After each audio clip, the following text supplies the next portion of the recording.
Hola amigos, ¿qué tal? Stuart here from Spain Speaks with an update on the current situation in Spain. And today it's all about the central government and the fight it's having with some autonomous communities in Spain at the moment, most notably the autonomous community of Madrid. Firstly, a big thanks to people that left comments on the last video. Lots of comments, lots of debate happening there as usual. Thanks to people that supported the channel through a small donation. You can see your name here. Thanks to people that bought merchandise. And a big thanks to my patrons on Patreon for your support as always. Now let's have a look at some of the news that has caught my attention over the last day or so. We can see here that Pedro Sánchez has ruled out a state of alarm for the whole country and puts the focus on Madrid. We are concerned about the state of the community of Madrid, Sánchez reiterated, while insisting on a co-government's effort and on making army trackers available to Ayuso, the Madrid president. The government has ruled out a new state of alarm to reconfine the population. The negative evolution of the pandemic in recent weeks, to the point of once again talking about a second wave of infections, is not comparable to the situation experienced in March for the Prime Minister Pedro Sánchez because it's not territorially homogeneous. Hence, he maintained in an interview on Cadena SER this morning that there is no justification for a state of alarm with equally half measures for the entire territory. His proposal, in line with what has already been proposed in the first Council of Ministers after the holidays, points in the direction of a state of alarm a la carte, territorialized at the request of the different autonomous communities. So some good news there with the Prime Minister ruling out a nationwide state of alarm as we experienced earlier in the year. And he's pointing the focus of the problems towards the community of Madrid. He says that he's worried about Madrid and attributes the rise in infections to mobility and indiscipline. Pedro Sánchez today attributed the increase in infections in Spain to greater mobility and relaxation of citizens when it comes to protecting themselves. Although the executive has reported in recent days that the negative evolution of the curve was the result of the increase in diagnostic tests, if more PCRs are done, more cases detected, Sánchez has now offered a more detailed explanation after yesterday presiding the meeting of the Coronavirus Monitoring Committee in Moncloa. So the government in recent times have been saying that more cases are being detected because there have been more tests carried out.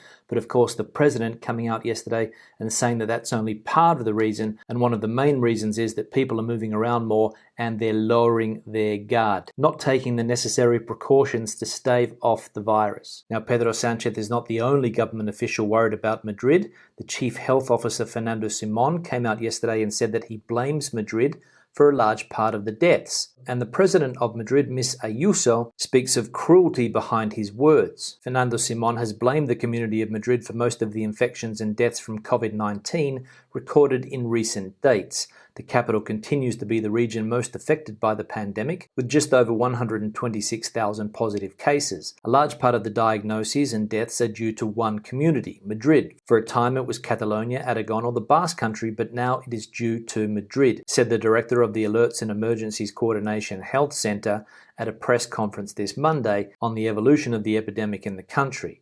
The regional president, Isabel Díaz Ayuso, has described these words as unfair cruelty, disproportionate and harmful to Spain. So there we go, a war of words going on at the moment between the central government and the community of Madrid. And the president of the Madrid community believes that it is a smear campaign deliberately orchestrated to criticize her government and the handling of the pandemic in the region in recent times. So what's Madrid going to do to try to get the health situation under control? Well, yesterday they announced that Madrid municipalities will close pools and restrict access to parks in a bid to halt the coronavirus spread. The capital city will prohibit access to parks from 10 p.m. to 8 a.m., while various authorities in the region will crack down on street drinking. From September the 1st, Madrid will be closing its public swimming pools completely and its more than 3,000 parks and gardens between the hours of 10 p.m. and 8 a.m. in a bid to prevent a second wave of the coronavirus from taking hold in the Spanish capital.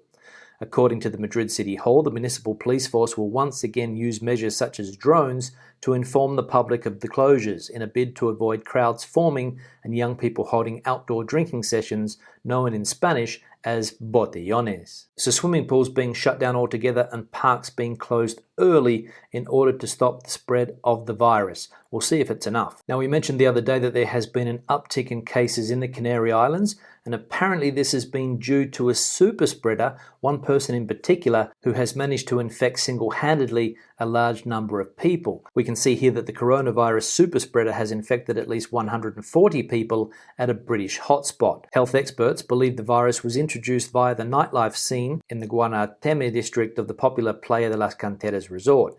While mainland Spain struggles with a second wave, Gran Canaria is battling escalating outbreaks of coronavirus, which have put the island on the brink of a new lockdown unless the situation drastically improves in the next 14 days. The Canary government says it is watching the evolution of the virus very carefully and monitoring what action to take on a day-to-day basis. So there you go. According to this newspaper, a British newspaper, the Canary Islands on the brink of another lockdown. So we'll keep an eye on that over the next few days. Now, on the subject of lockdowns and confinements, there's one particular area in the Valencian community that has now gone into confinement. We can see here that the health department has put Banigamin into a lockdown. They have also suspended the back to school campaign, and restaurants, parks and gyms have all been closed. The entrance and exit of people from the municipality is restricted, except to go to the doctor, to go to work, or to take care of dependent people. So that town and the Valencian community back into a lockdown situation, and I think it'll be the first of many areas to go back into a lockdown situation throughout Spain in coming weeks. Now we'll have a look at the health situation using the map and graph from El Confidencial newspaper.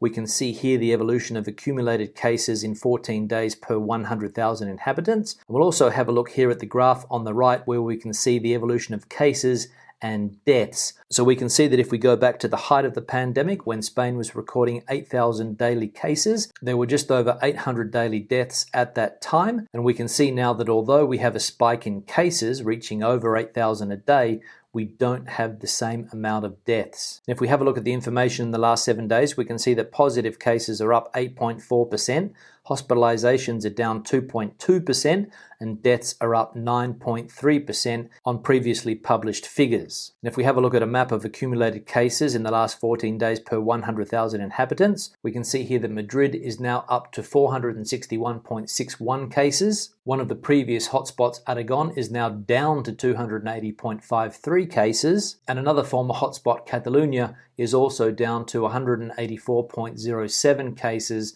per 100,000 inhabitants. So the graph and map's now starting to paint an interesting picture. Now, another piece of news that caught my attention related to the real estate market. We can see here that home buying in Spain fell over 40% in the second quarter of the year. Travel restrictions played a part in second quarter sales. Foreign purchases accounted for 10.7% of the total for the quarter, compared with 12% in the first quarter. In absolute terms, there were some 8,000 sales to foreign buyers in the second quarter, whereas there had been around 15,000 between January and March. British purchases headed the foreign buyer market with 12.3% of the total, followed by German purchases 7.2%, and Romanian 6.9%. So home buying in Spain decreasing quite a lot in that second quarter, and there might be a few bargains out there in the market at the moment. Now let's have a look at some of the comments from previous videos. First one here from Monica: superb reading, Tales of the Alhambra by Washington Irving. Yeah, thanks for the comment, Monica. I'll take note of your suggestion. I'll write it down and add it to my list of books to read about Spain. Lots and lots of people recommending good books about the country, so if you've got one to add to my list,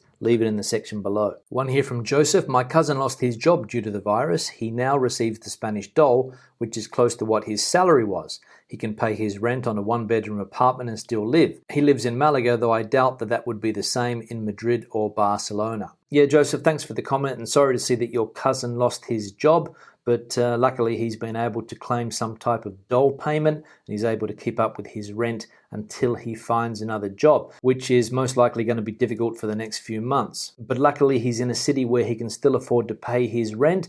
You mentioned Madrid and Barcelona. The price of rent is very expensive in those two cities. Madrid extremely expensive, and of course Barcelona also an expensive city to rent. However, I have read that prices are now starting to come down in the big cities, because lots of places that we used for holiday rentals before on platforms like Airbnb, for example, have now gone back onto the regular rental market because there's no tourists around. So that's creating a bit of an oversupply and bringing prices down in cities like Madrid and Barcelona. So good news there if you're looking to rent. One here from Alberta girl. Stuart, you look like you are tired of doing these videos. Know that many of us look forward to them daily, and don't let the trolls get the best of you. Please take care. Yeah, Alberta girl, thanks for the comment, and to be honest, I am a little bit tired at the moment. I've been putting out a video on a daily basis for the last 2 months, I think. I think during that time there's only been maybe 1 or 2 days that I haven't put a video out, so it's been a pretty hard slog. Some people might think that it's easy to prepare the videos, record the videos, edit the videos, and then have to go through the comments and read what people are saying. It's not the easiest thing that I've ever done, but I'm not complaining either. But don't worry, I'll try to put something out as often as possible. One here from John. I hope you are enjoying the book Iberia. The chapter on Seville features Semana Santa. It's fascinating. Corruption is a popular topic on your channel. I have another book for you, A People Betrayed, A History of the Corruption, Political Incompetence, and Social Division in Modern Spain by Paul Preston. It covers Spain from the 1890s to the present. For me, the book helped me sort out the political stakeholders in Spain in the last 100 years. Can you or any of your members recommend a Spanish historian or writer? Great vids and info, thanks. Yeah, John, thanks for the comment, and another book that I'll add to my list because I'm fascinated about the structure of this country, the way things work, the political stakeholders, and of course the corruption, which seems to be a never-ending story in this country, unfortunately. And Paul Preston, another very good writer and very well informed on the topic of Spain. And on the topic of a Spanish historian, somebody similar to Paul Preston, I'll let the viewers recommend some of their favorite Spanish historians, so leave those again in the section below. One here from Inigo. I love that the Spanish are so social and warm. Nowadays, Spaniards are too social for our own good. Yeah, thanks for the comment, Inigo, and it is a unique characteristic about Spain, the social and warm nature of the people. It's one of the things that I do like about the country. I love it when friends get together, some of the conversations, the hugging, the kissing, and all of the things that go on when a group of friends get together here in Spain. It's great to watch. But maybe you're right, people here are too social for their own good. One here from Salvatore. Hi Stuart, I live in Brisbane, Queensland, and since 2017 I have come to Spain for the Camino de Santiago. I was scheduled to do Del Norte this year, but unfortunately I postponed it twice.